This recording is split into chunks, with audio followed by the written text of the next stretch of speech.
রায়দার বলা শেষের কথাটা শুনে আরাফের মুখে হাসি ফুটে ওঠে। আরাফের হাসি মুখ দেখে রায়দাও হেসে দেয়। এইবারের ট্রিপটা আমার কাছে অনেক স্মরণীয় হয়ে থাকবে। প্রথমে তো আমার কেউ এখানে আসতে রাজি ছিলাম না। তাহলে শেষমেশ কিভাবে আসলেন? কিভাবে আবার রুবেল আর চামিনী জোড়াজুড়িতে আমরা ঠিক করলাম শেষবারের মতো একটা ট্যুর দেব। প্লেস ঠিক করতে গিয়ে প্রায় সব জায়গাতে আমাদের দর্শন শেষ। যামিনী নিজের দায়িত্ব নিয়ে খুঁজে বের করলো আমরা কখনো কুয়াকাটা যাইনি। তখনই সায়ন বলল ওর মা বাড়ি এদিকে, বাস 2 দিন প্লেন পেরিয়ে গেলাম। অফিস থেকে লম্বা ছুটি দিল, হঠাৎ চেয়ে বসলেন। আর এত লম্বা ছুটি তো কোনো অফিস থেকেই দেওয়ার কথা না। চাকরি নেওয়ার পর ছুটি খুব কম কাটিয়ে ট্যুরে গেলাম। 2 দিন বেশি থাকিনি। এবার একবার 14 দিনের ছুটি নিয়ে বের হয়েছিলাম। বস তো তখন বলেছিল সমস্যা নাই, কিন্তু এখন তার আর্জেন্ট কাজ নাকি আমাকে লাগবেই। চাকরি করলে এমন অবস্থা, বিয়েতে বসলে কবুল বলার সময় কল দিয়ে বলবে, আরাপ জলদি আসো, খুব আর্জেন্ট মিটিং অ্যাটেন্ড করতে হবে তোমাকে। আরাফের কথা শুনে রায়দা হেসে দেয়। আশা করছি খুব শীঘ্রই আমাদের দেখা হবে। দুপুরে আগেই বের হব। তুমি কিন্তু আমায় বিদায় দিতে এসো, রাস্তায় দাঁড়াবে যেখানে আমার প্রথম দেখা হয়েছিল। আরাফের কথায় রায়দা হেসে মাথা নাড়ায়। এরপর আর দুজনের মধ্যে কোনো বাক্য বিনিময় হয় না। পাশাপাশি দাঁড়িয়ে দুজনে পুকুরের দিকে তাকিয়ে থাকে। রাতের আঁধারে না বলা কিছু কথা হাওয়ায় মিলে যায়। ফোনের রিংটোনের শব্দে রায়দার ঘুম ভাঙে সকালবেলা। চোখ মুখ কুঁচকে ফোনটা হাতে নিয়ে দেখার চেষ্টা করে কে কল দিয়েছে। ফোনের স্ক্রিনে আরাফ নামটা দেখে চোখের সব ঘুম উড়ে যায় তার। গত রাতেই আরাফকে নিজের নাম্বারটা দিয়েছিল। কলটা রিসিভ করার আগেই কেটে যায়। ফোন হাতে নিয়ে রায়দা শোয়া থেকে উঠে বসে। আবারও ফোন বাজতে থাকে। এবার সাথে সাথেই কল রিসিভ করে সে। ঘুমাচ্ছিলে নিশ্চয়ই, বিরক্ত করলাম? হ্যাঁ। আরাফ অপর পাশ থেকে বলে ওঠে। একদম না, আমি তো ঘুমাইনি। রায়দা হেসে জবাব দেয়। তোমার কণ্ঠ শুনতেই বুঝে পারছি একদম ঘুমাওনি। কথাটা বলে আরাফ হেসে দেয়। আপনি কোথায় এখন? রেডি হও না নাতাশা, সারলাম। খাবারের টেবিলে সকালে তোমাকে মিস করছিলাম, আবার মনে হয়েছিল তুমি এই বাড়ি নেই। খবর নিয়ে অনেকক্ষণ অপেক্ষা করার পর মনে হয় পরে তুমি ফিরোনি এই বাড়িতে গত রাতে। তাহলে এক্ষুনি বের হবেন? না, 30 মিনিট পর। তবে সমস্যা হলো সায়ন গাড়ির এই পাশে যে মেন রোড আছে সেটা দিয়ে আসার বাস স্ট্যান্ডে পৌঁছে দিবে। তাহলে দেখা যাচ্ছে না কেন এখন? সম্ভব না রায়, তোমার বাড়ির সামনে দিয়ে যেতে যেই রাস্তাটা যেতে কাঁচা রাস্তাটা অতিক্রম করতেই যেখানে দিয়ে গাড়িটা নেওয়া সম্ভব না। সায়নকে অনেকবার বললাম কিন্তু আমাকে একা ছাড়তে যাচ্ছে না। ব্যাস ব্যাস স্ট্যান্ড দিয়ে আসবেই। আচ্ছা সমস্যা নেই, আপনি সাবধানে যাবেন। আম, আমি আজ রাতে টিকিট কাটবো কালই ফেরার জন্য। তাড়াহুড়ো না করে আরও কিছু দিন বেরিয়ে যাও। আমরা তো ছুটিটা ক্যান্সেল না হলে এমন হতো না। না, ফিরতে হবে, একটা বড় অনুষ্ঠানে পারফর্ম করতে হবে, সেটার জন্য সব প্রস্তুতি নিতে হবে। আচ্ছা, সঞ্জিদার সাথে কথা বলেছিলেন? হ্যাঁ বলছিলাম, এরপর আর আমরা সামনে তেমন আসেনি। আচ্ছা রায়, রাখছি, সাইন ডাকছে। ঠিক আছে, বাসে উঠে মেসেজ দিয়েন আর সাবধানে যাবেন। আচ্ছা। কল কেটে আরাফ পুকুর পাড় থেকে হেঁটে বসার ঘরের দিকে যায়। সেখানে মহিউদ্দিন থেকে শুরু করে বাড়ির অনেকেই ছিল, তবে শুধু ছিল না সানজিদা। সকলের সাথে শেষবারের মতো আলাপ সেরে নেয় আরাফ। রান্নাঘর থেকে চেঁচামেচির শব্দ আসলে সেদিকে চলে যায় রায়দা। কি হয়েছে, এত চেঁচামেচি কেন করছো খালামণি? মাইমুনাকে জিজ্ঞেস করে রায়দা। এই যে নবাবের বেটি, তোরা কি একটু শান্তি দিবি নাম গো? রেগে মাইমুনা বলে। হয়েছেটা কি সেটা তো বলো। রায়দা তাকিয়ে দেখে মারিয়া কাঁদছে। তালুকদারের পুতের তুই কি করছস? মাইমুনার মুখে তালুকদার নামটা শুনতেই অমিতের কথা মাথায় আসে রায়দার। কি হয়েছে? অমিত বা ওর ভাই মেহেদি কিছু বলেছে? মারিয়ার সামনে দাঁড়িয়ে প্রশ্ন করে রায়দা। আজকে অন্য ধরে টানছে, কালকে তো ইজ্জত নিতে উড়াইয়া লইয়া যাইব। তহরে কে কইছিল স্যারাটারে রাস্তায় অপমান করতে? গ্রামের মাইনসে কইতাছে তুই নাকি অমিতের কি কইছস? মাইমুনা রায়দার বাহু ধরে জিজ্ঞেস করে। তোরে অমিত কি বলেছে সব বল আমায়। মারিয়াকে জিজ্ঞেস করে রায়দা। মাইমুনা কিছু বলতে নিলে রায়দা তার কানে নেয় না। দোকান থেকে জিনিস নিয়া আমি বাইত আইতাছিলাম, তখন অমিতের দলবল লইয়া পথ আটকায়।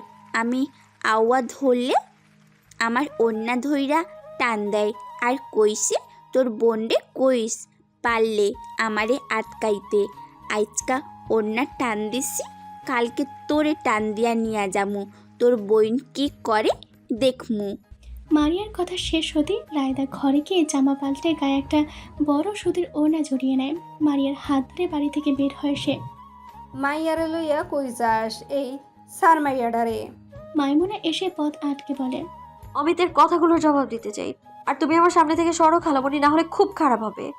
মাইমুনাকে উপেক্ষা করে রায়দা মারিয়াকে নিয়ে হাঁটা দেয়, সাথে রান্নাঘর থেকে মোটা একটা লাঠি নিয়ে নেয়।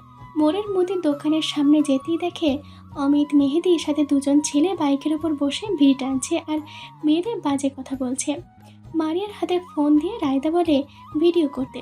এরপর হেঁটে সোজা অমিতের সামনে গিয়ে দাঁড়ায়।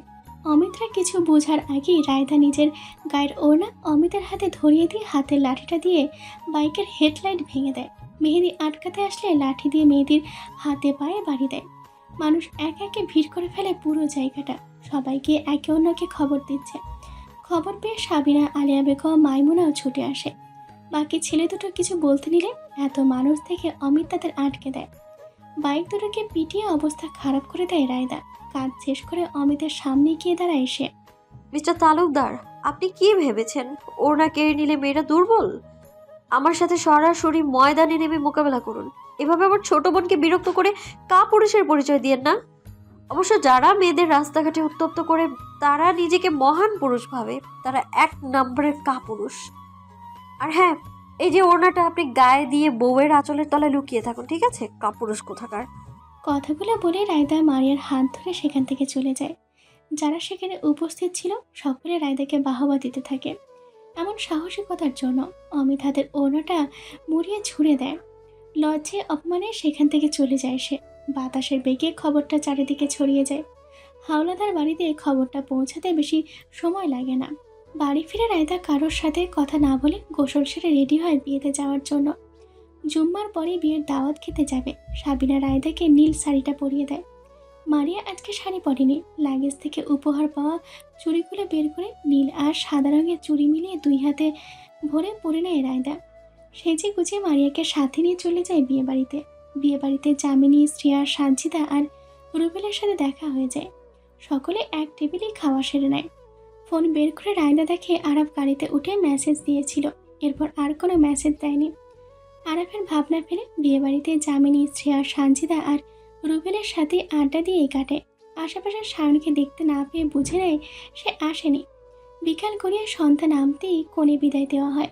কনে বিদায়ের পর জামিনীরাও চেয়ারম্যান বাড়িতে চলে যেতে চাইছিল, কিন্তু রায়দা আর মারিয়া জোর করে তাদের নিজেদের বাড়িতে নিয়ে আসে। মেহমান দেখাতেই আলিয়া বেগম, তার পুত্রবধূ আর সাবিনা ব্যস্ত হয়ে যায় তাদের আপ্যায়ন করতে। বসার ঘরে বসে রায়দা, মারিয়া, জামিনী, শ্রেয়া, সানজিদা আর রুবেল আড্ডা দিচ্ছে। সাবিনা টেবিলে এনে নাস্তা রেখে বসেছে আড্ডায়। রায়দা ফোন হাতে নিয়ে দেখে পায়েল থেকে অনেকগুলো মেসেজ দিয়েছে। তোমরা আড্ডা দাও, আমি একটু জরুরি কলে কথা বলে আসি। সকলের উদ্দেশ্যে কথাগুলো বলে রায়দা ঘর থেকে বের হয়ে উঠানে যায় কথা বলতে। পায়েলের হোয়াটসঅ্যাপে কল দেয় রায়দা। রাই, এদিকের অবস্থা ভালো না। কল রিসিভ করে পায়েল বলে ওঠে। কার কি হলো আবার? উঠানের একপাশে দাঁড়িয়ে রায়দা কথা বলতে থাকে। আমাদের লুকায়িত লাভবার্ড জোড়া যা শুরু করেছে। কি করলো এরা আবার? রুহির বাসায় পাত্র দেখেছে, সেটা অর্ককে বলেছিলাম, ও তো পাত্তাই দিল না, উল্টো আমাকে ঝাড়ি দিল। এই কাহিনী কবের? কাহিনী তো কয়েকদিনের। রুহি আমাকে নিষেধ করেছিল পাত্র দেখার বিষয়টা তোকে বলতে, তাই চুপ ছিলাম। আমি ভাবলাম অর্ককে আলাদাভাবে বললে দেখিও কি করে, কিন্তু সে তো সব জেনেও চুপ করে বসে আছে। অর্ক এমন কেন বলতো? মেয়েটাকে এত ভালোবাসে, সেটা কেন প্রকাশ করে না? অর্কের ধারণা রুহির তরফ থেকে শুধু বন্ধুত্ব, তাই সে এসব বলে বন্ধুর সম্পর্কটা নষ্ট করতে চায় না। Wow, nice. এদিকে রুহিরও একই অবস্থা। অর্ককে ভালোবাসে, কিন্তু বন্ধু বলে সে বলতে চায় না। এদের অবস্থা ধুকে ধুকে মরবে, তাও কেউ কাউকে বলবে না। এই রাই, আমরা বলে দিলে হয় না? না, একদম না। অর্ককে তো চিনিস, ওর অনেক ইগো। আমরা বলে দেখা যাবে রুহির উপর আরো রেগে যাবে। রুহির নিজেরই বলতে হবে, আমরা কিছুই করতে পারবো না এখানে। তবে ভাবছি এবার ঢাকায় ফিরে রুহির সাথে কথা বলে দেখবো। আমাদের সামনে দুজনে কষ্ট পাচ্ছে আর আমরা কিছুই করতে পারছি না। চিন্তা করিস না, রুহি আর অর্ককে যেভাবে পারি মিলিয়ে দেওয়ার চেষ্টা করব। আচ্ছা রাখছি, পরে কল দিব আবার। কল কেটে ফোনের দিকে তাকিয়ে ফাহিমের মেসেজ পড়তে পড়তে ঘরের দিকে যাচ্ছিল রায়দা, তখনই কারোর বুকে ধাক্কা খায়। মাথা তুলে দেখে সাদা পাঞ্জাবি পরে সায়ন তার সামনে দাঁড়িয়ে আছে। এই রাতের বেলা চাঁদের আলোতে সায়নকে দেখতে অসুবিধা হলো না রায়দার। সায়ন এক ধ্যানে রায়দার পা থেকে মাথা দেখছে। নীল শাড়িতে একদম নীল পরে লাগছে তোমাকে রে। জড়ানো স্বরে বলে সায়ন। আপনি আবার কোথা থেকে আসলেন এই সময়? রায়দা সায়নের থেকে দৃষ্টি সরিয়ে বলে, ঘুমিয়েছিলাম, জামিনের গল্পে ঘুম ভাঙে। ও বলল এখানে আছে ওরা, তাই চলে এলাম হবু নানা শ্বশুরবাড়িতে দাওয়াত খেতে। সায়ন আগের ন্যায় জড়ানো স্বরে বলে। সরুন, ঘরে যাব। রায়দা যেতে নিলেই সায়ন পথ আটকায়। রায়দা ডানে গেলে সায়ন ডানে যায়, রায়দা বামে গেলে সায়নও বামে যায়। ধুর, আপনার যন্ত্রটায় মনে হচ্ছে বনবাসায় চলে যাই। চাচ্ছেনটা কি আপনি? ঘরে যেতে কেন দিচ্ছেন না? বিরক্ত হয়ে রায়দা জিজ্ঞেস করে। তোমাকে দেখতে চাইছি রে। দিনে তো তোমার এই রূপ মিস করেছে, এখন আর মিস করতে চাইছি না। ঘরে গেলে তো আবার আমার সামনে আসবে না, এটা আমি ভালো করেই জানি। গালে হাত দিয়ে রায়দার দিকে তাকিয়ে বলে সায়ন। রায়দা বিরক্ত হয়ে উল্টো করে মেন গেটের দিকে হাঁটা দেয়। সায়নও পিছন পিছন যেতে থাকে। অর্ধেক রাস্তায় এলে রায়দা থেমে যায়। পিছনে ঘুরে সায়নকে কিছু বলতে নিলে আবারও ধাক্কা খায় সায়নের সাথে। টাল সামলাতে না পেরে পড়ে যেতে নিলে সায়ন দুই হাত দিয়ে রায়দাকে আঁকড়ে ধরে। একটু পর রায়দাকে ছেড়ে দিলে রায়দা সেখান থেকে চলে যেতে পা বাড়ালে তার ডান হাত ধরে সায়ন চেপে ধরে। চাঁদের আলোতে সায়ন রায়দাকে দেখছে। রায়দা সরার চেষ্টা করলেও সায়ন তাকে ছাড়ে না। হাত দিয়ে সায়নের বুকে ধাক্কা দিচ্ছে রায়দা। তার হাতে থাকা রেশমি চুড়িগুলো ঝনঝন শব্দ করে রায়দার সাথে প্রতিবাদ জানাচ্ছে। কি করছেন? ছাড়ুন, কেউ দেখে ফেলে কেলেঙ্কারি হয়ে যাবে। আশেপাশে তাকিয়ে রায়দা বলে, রে, তোমার কি শাড়ি পছন্দ? পছন্দ না হলে বিয়ের পর আমার জন্য রোজ শাড়ি পরবা। আমি ঘুম থেকে উঠে বউকে শাড়ি পরে দেখতে চাই। শাড়িতে তোমাকে এই মুহূর্তে বউ বলে আছে, মন চাচ্ছে তুলে নিয়ে বিয়ে করে ফেলে। কি বলো রে, শুভ কাজটা সেরে ফেলবো? রায়দার কানের কাছে ফিসফিস করে বলে সায়ন। বিয়ে তো হাতের মোয়া, আপনি বললেন আর হয়ে গেল। তাছাড়া আপনাকে আমি বিয়ে করবো আপনি ভাবলেন কি করে? সায়নের হাতে খামচি দিয়ে বলে রায়দা। এভাবে ভেবেছে। কথাটা বলে রায়দার ডান হাত টেনে নিজের আরও কাছে রায়দাকে টেনে নেয় সায়ন। শাড়িটা তোমার পছন্দ হয়েছে? বিয়েতে তোমাকে লাল বেনারসির বদলে নীল বেনারসি পরাবো। এই শাড়ি আপনি দিয়েছেন? অবাক হয়ে জিজ্ঞেস করে রায়দা। আর কি দিবে, অন্য কেউ আছে নাকি? গম্ভীর গলায় জিজ্ঞেস করে সায়ন। ছাড়ুন তো, অনেক অসভ্যতা করেছেন, বিরক্ত লাগছে আমার, সরুন। সায়নকে ছাড়ানোর চেষ্টা করে বলে রায়দা। তোমার হাতের রেশমি চুড়িগুলো অনেক বিরক্ত করছে, বারবার শব্দ করে আমার ধ্যান ভেঙে দিচ্ছে। আমি তো চুরি দিইনি, তাহলে তুমি ম্যাচিং করে কিনেছ? সায়নের এমন কথায় রায়দা আবারও অবাক হয়ে যায়। সে জানতো এসব আরাপ দিয়েছে, এখন আবার সায়ন বলছে শাড়িটা সে দিয়েছে। তাহলে চুড়িগুলো কে দিল? চুড়িগুলো কি তাহলে আরাফ দিয়েছে? সব প্রশ্ন একত্রে এসে রায়দার মস্তিষ্কে ভিড় করে। আমার প্রেমিক দিয়েছে চুড়িগুলো, ছাড়ুন এবার। রায়দার কথার জবাবে সায়ন কিছু বলার আগে তাদের দিকে অনেকগুলো টর্চের আলো পড়ে। চোখে আলো পড়ে রায়দার চোখ বন্ধ করে ফেলে। সায়ন রায়দাকে ছেড়ে সামনে এসে দাঁড়ায় যাতে রায়দার চোখে আলো না পড়ে। কি কইছিলাম না, কারে জানি আড়ালে রাখাইয়া ফার্স্ট নষ্ট করিতাছে। একজন কম বয়সী ছেলে বলে ওঠে। এটা তো চেয়ারম্যান সাহেবের নাতি, কিন্তু মায়াটা কেডা? এই পোলা সরদেহি কার লগে ষষ্ঠী মষ্টি করো। একজন বয়স্ক লোক বলে। দেখুন, আপনারা যা ভাবছেন তা না, ওকে যেতে দিন, আমি বলছি সব। সায়ন লোকগুলোর সাথে কথা বলার চেষ্টা করে। লোক চারজন কোনো কথাই শুনতে চায় না। হাঁক ডাক শুরু করে। রায়দা যাতে না পালাতে পারে তাই এক লোক গিয়ে রাস্তায় আটকে রেখেছে। ডাকাডাকি শব্দে আশেপাশের বাড়ির মানুষ বের হয়ে আসে। রাস্তায় গণ্ডগোলের শব্দ পেয়ে রুবেল বের হয় ঘর থেকে। দরজার সামনে দাঁড়িয়ে জামিনী শ্রিয়া আর সাবিনা উঁকি দেয়। মহিলারা এসে রায়দাকে ঘিরে ধরে। সায়নকে টেনে ছেলেরা হাত ধরে রাখে। দুজনকে আলাদা করে দেওয়া হয়। সরুন, আমায় যেতে দিন। এখানে কোনো অপরাধ আমি করিনি যার কারণে আমায় আটকে রাখবেন আপনি। মহিলাগুলোকে রায়দা জোর গলায় বলে। এজরের মায়ের বড় গলা সি সি রাইত বিরাইতে স্যামরার লগে চিপায় খাড়াইয়া আসিল এডি কইতেও আমার বমি আইতেছে। এক মহিলা বমির ভঙ্গি করে বলে, মায়াডারে ভালো ভাবছিলাম, কিন্তু মায়ের মতন বড় লোকের পুত দেখা গায়ে ঢইলা পড়ছে। আর এক মহিলা বলে, আরে এই সেমরি তো সকালে তালুকদারের পুত্রে কত কিছু কইল, অথচ নিজে আরেক স্যামরার লগে বিয়া সারাই অকাম করছে। প্রথম মহিলাটি বলে। দেখুন, আপনারা না জেনে আমায় নিয়ে উল্টাপাল্টা কথা বলবেন না একদম। রায়দা শাসিয়ে বলে মহিলাদের, বেড়ায় যখন গায়ে গতরে হাত দিলে মজা লাগে, তখন বিয়াটা করস কেন? নাকি বিয়া সারাই মজা লাগে? অন্য এক মহিলা রায়দার শরীরে বিশ্রীভাবে স্পর্শ করে বলে। রাই, কি হয়েছে? রুবেল অবাক হয়ে জিজ্ঞেস করে। রায়দা টলমলো অশ্রু চোখে রুবেলের দিকে তাকায়। দুই হাত দিয়ে কান চেপে চোখ বন্ধ করে ফেলে সে। আর কি হইব, চেয়ারম্যানের বইন পুতের লগে এইখানি মাহামাহি করতাছিল পুঁটি মাছের মতন। আর এক মহিলা বলে ওঠে। সায়নের কথা মাথায় আসতেই রুবেল দৌড়ে সামনে গিয়ে দেখে একদল লোক আর ছেলেরা মিলে সায়নকে আটকে রেখেছে। সায়ন কিছু বলে তাদের বোঝানোর চেষ্টা করছে, কিন্তু কেউ তার কথা শুনছে না। রুবেলকে দেখে সায়ন ডাক দেয়, কিন্তু লোকগুলোকে ভেদ করে সায়নের সামনে যেতে পারে না। ঘর থেকে জামিনী সাবিনা খালাকে ডেকে রায়কে জলদি করে নিয়ে যা, আর কোনো মহিলাকে ওর কাছে ঘেঁচতে দেবে না।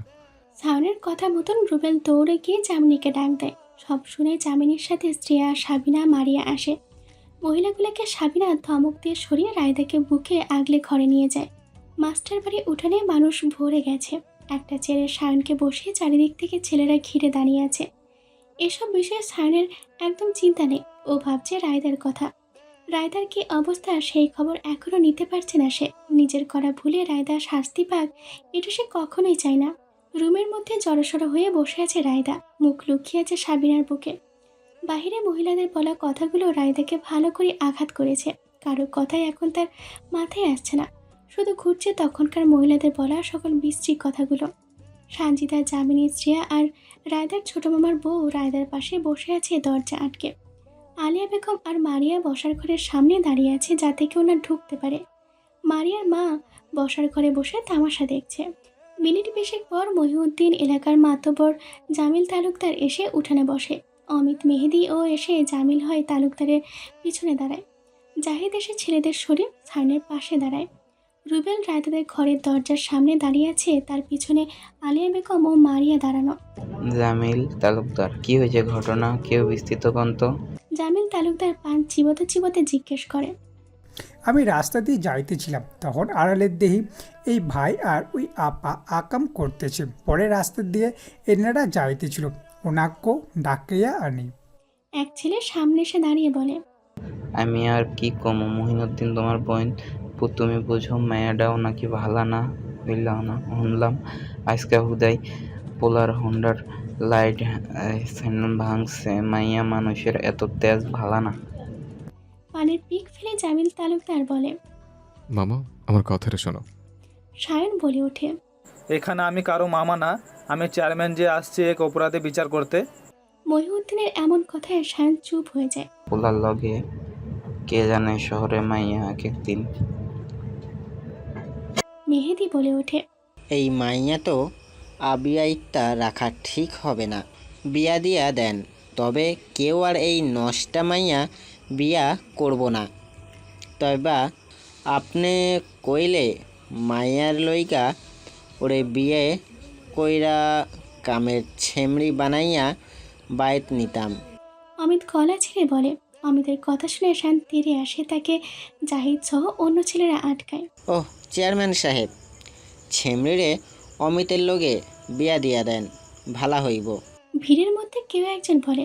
সায়নের দিকে তাকিয়ে অমিত বিশ্রী একটা হাসি দেয়। রাগে সায়ন দাঁতে দাঁত চেপে নিজের চুলগুলো টেনে ধরে। আমি কিছু বলতে চাই সবাইকে, আমি কিছু বলতে চাই, সবাই মন দিয়ে শুনবেন, আর কেউ আমার কথার মধ্যে কোনো কথা বলবেন না। নীরবতা ভেঙে মহিউদ্দিন বলে, আমি আজ পর্যন্ত অন্যায় সাপোর্ট করি নাই, আজকেও করব না। সায়ন আর রায়দা একে অপরকে ভালোবাসে। সায়ন আর রায়দা একে অপরকে পছন্দ করে। সায়নের মা আমাকে কল দিয়ে আজকেই বলেছে রায়দা রায়দার বাসায় যেন বিয়ের কথা বলি। আমি সময় বুঝে আসতাম মেয়ের হাতে আমাদের ছেলের জন্য চাইতে। তার আগে আপনারা ভুল বুঝলেন। গ্রামে বিয়ের আগে ছেলেমেয়েরা দেখা করে না, কিন্তু শহরে এইগুলো স্বাভাবিক বিষয়। যে ছেলেটা ওদের দেখেছে সে হয়তো না বুঝেই আপনাদের ডেকে আপনারা ভুল বুঝে ওদের আটকে রেখেছেন। তাদের বিয়ে এক প্রকার ঠিকই বলা যায়। মহিউদ্দিনের কথা শুনে সবাই চুপ হয়ে যায়। তাহলে এখনই হুজুর ডাইকা বিয়ে পড়াইয়া দেন দুইজনের। আমাগো গ্রামে এডি চলতো না, পরে বিয়ে হইলেও হইব, তার থেকে এখন বিয়ে পড়াই দেন। হুট করে এক লোক বলে ওঠে। লোকটার সাথে অনেকে সহমত পোষণ করে। মহিউদ্দিন মুখ তুলে একবার শায়নের দিকে তাকায়, দেখে শায়ন মাথা নিচু করে বসে আছে। ঠিক আছে, ডাকেন, আমাদের কোনো সমস্যা নেই। তবে আমি মেয়ের সাথে আমি একটু আলাদা কথা বলতে চাই। মহিউদ্দিন বলে। তার কথার প্রেক্ষিতে কেউ কিছু বলে না। লোকজন ছুটে বিয়ের ব্যবস্থা করতে। অমিতের বোধহয় বিচারটা পছন্দ হয় নাই। সে তার বাবা জামিলের সাথে পরামর্শ করতে থাকে। সকলের সম্মতি দেখে জামিল তালুকদার এই বিষয়ে আর কিছু বলে না। সে অমিতকে চুপ থাকতে বলে। রুমে ঢুকে মহিউদ্দিন রায়দার মাথায় হাত রাখেন। রায়দা মুখ তুলে তাকায় মহিউদ্দিনের দিকে। অতিরিক্ত কান্না করার কারণে চোখে মুখে অন্ধকার দেখছে রায়দা। মারে, আমি না জেনে বাইরে বলেছি তুই সায়নের পছন্দ করিস। এই মুহূর্তে আমি মিথ্যা না বললে জামিল তালুকদার আমাকে চাপ দিয়ে তোর সাথে ওনার ছেলের বিয়ের ব্যবস্থা করতো। আমি চেয়ারম্যান হলেও জামিল তালুকদারের শক্তি কাছে কিছু না। আমাদের সায়ন তোকে ভালোবাসে অনেক, এইটা আমি রিনার থেকে শুনেছি। সায়ন তোকে অনেক ভালো রাখবে, তুই আর আপত্তি করিস না, বিয়েটা করে নে। কথাগুলো বলে মহিউদ্দিন ঘর থেকে বের হয়ে যায়। মহিউদ্দিনের কথায় কিছুই মাথায় ঢুকে না রায়দার। মহিউদ্দিনের মুখের দিকে তাকিয়ে বুঝে সে কিছু বলছে, কিন্তু কি বলছে তা রায়দার ব্রেন ক্যাচ করতে পারে না। হুজুর এসে উঠানে বসে সায়ন আর রায়দার বিয়ে পড়ায়। সায়ন অপরাধীর ন্যায় বারবার ঘরের দিকে তাকায়। একদল মহিলা রায়দার সামনে গিয়ে কবুল বলতে বলে। এমনিতেই রায়দার এতক্ষণ টেনশনে শরীর খারাপ লাগছিল, তার উপর আবারও মহিলাদের দেখে মাথা ঘুরতে থাকে। সাবিনা রায়দার মাথায় হাত বুলিয়ে কবুল বলতে বলে। ঠোঁট দুটো নাড়িয়ে রায়দা কবুল শব্দটি উচ্চারণ করে অনেক কষ্টে। রায়দার চারিপাশ ঘুরতে থাকে। একসময় চোখ দুটোতে অন্ধকার নেমে আসে। অতিরিক্ত চিন্তায় রায়দা জ্ঞান হারায় সাবিনার বুকে। বিয়ে পড়ানো শেষ হলে রুবেল এসে সায়নকে জানায় রায়দা জ্ঞান হারিয়েছে। সায়ন সবাইকে উপেক্ষা করে ঘরে ছুটে। জাহিদার রুবেল যায় ডাক্তার ডাকতে। জামিনী রায়দার মুখে পানি ছিটায়, কিন্তু রায়দার কোনো সারা শব্দ পায় না। সায়ন এসে জামিনীকে সরিয়ে রায়দার মাথাটা নিজের বুকে চেপে ধরে। এতক্ষণ সায়নের মনে হচ্ছিল রায়দাকে সে হারিয়ে ফেলবে। বুকের ভেতর হাতুড়ি পেটা হচ্ছিল তার। রায়দার মাথা বুকে চেপে ধরতেই সায়ন শান্ত হয়। সায়ন ছাড়, মেয়েটা অসুস্থ। জামিনী ইতস্তত করে সায়নকে বলে। সায়ন অগ্নি দৃষ্টিতে জামিনীর দিকে তাকায়। জামিনী আর কিছু বলে না। তোরা সব বের হয়ে রুম থেকে। টেনশনে জ্ঞান হারিয়েছে, তেমন কিছু হয়নি, আর ডাক্তার ডেকে আনতে গেছে। ততক্ষণ আমি এখানে বসে থাকবো। সায়নের কথার উপর কেউ কিছু বলার সাহস পায় না। সকলে রুম থেকে বেরিয়ে যায়। মারিয়া অসহায় দৃষ্টি ফেলে রায়দা আর সায়নের দিকে। রায়দার মতো শক্ত মেয়ের এই অবস্থা দেখে মারিয়ার খুব কষ্ট হচ্ছে। রায়দাকে বুকে জড়িয়ে বসে থাকে সায়ন। রায়দার নির্জীব হাত দুটো তুলে চুমুকে আরও শক্ত করে রায়দাকে জড়িয়ে ধরে। সায়ন অনুভূতি শূন্য হয়ে পাগলের মতো আচরণ করছে। সে বুঝতে পারছে না রায়দাকে সারা জীবনের জন্য কাছে পাওয়াতে আনন্দ করবে, নাকি এই অবস্থার জন্য নিজেকে দায়ী করে কষ্ট পাবে। বসার ঘরে মহিউদ্দিন চিন্তায় বসে আছে। সেখানে মাইমুনা, আলিয়া বেগম, জামিনী, শ্রিয়া, ছোট মামার বউ মারিয়া, সানজিদা বসে আছে। উঠানে ভিড় কমেছে। জামিল তালুকদারও তার ছেলেদের নিয়ে বাড়ি ফিরে গেছে। পাক্কা 40 মিনিট পর ডাক্তারের সাথে রুবেল আর জাহিদ আসে। ডাক্তার এসে রায়দাকে চেক করে একটা স্যালাইন লাগিয়ে দেয় আর কিছু ঔষধ লিখে দেয়। মহিউদ্দিন ঘড়িতে দেখে রাত 12টা বাজে। সে সায়ন আর জাহিদকে রেখে সানজিদা, শ্রিয়া, জামিনীকে নিয়ে বাড়ির দিকে রওনা হয়। রুবেল তাদের এগিয়ে দিতে আসে। রুবেলের কাছে মনে হয় এই মুহূর্তে সায়নের তাকে প্রয়োজন। সায়ন রায়দার পাশে বসে মাথায় হাত বুলিয়ে দিচ্ছে। রায়দার গভীর ঘুমে রয়েছে। সায়ন একটু পরপর রায়দার হাতে হাত বুলাচ্ছে, আবার চুলগুলো ঠিক করে দিচ্ছে, আবার রায়দার শুকনোর চোখে মুখে হাত বুলাচ্ছে। কিছু মনে হতেই ফোন বের করে কাউকে কল দেয় সায়ন। অপর পাশ থেকে জবাব আসতেই ফোন কেটে দেয় সে। রায়দার কপালে গভীর চুম্বন দিয়ে রুম থেকে বের হয়। আমি বেরোচ্ছি, রাতে ফিরবো না। খালামণি, আপনি রায়দার পাশে থাকবেন, আর আমি বের হলে দরজা জানলা সব আটকে রাখবেন। যে আসুক খুলবেন না। রুবেলকে এখানে রেখে যাচ্ছে, ও থাকুক, আপনাদের প্রয়োজন হতে পারে। কথাগুলো বলে চোখ মুখ শক্ত করে জাহিদকে সাথে নিয়ে ঘর থেকে বের হয় সায়ন। সায়ন যেতেই সাবিনা ঘরের সব দরজা জানালা আটকে দেয়। সায়নকে এত রাগ করতে কখনো দেখিনি, আজকে মনে হচ্ছে একটা ঝড় বয়ে যাবে।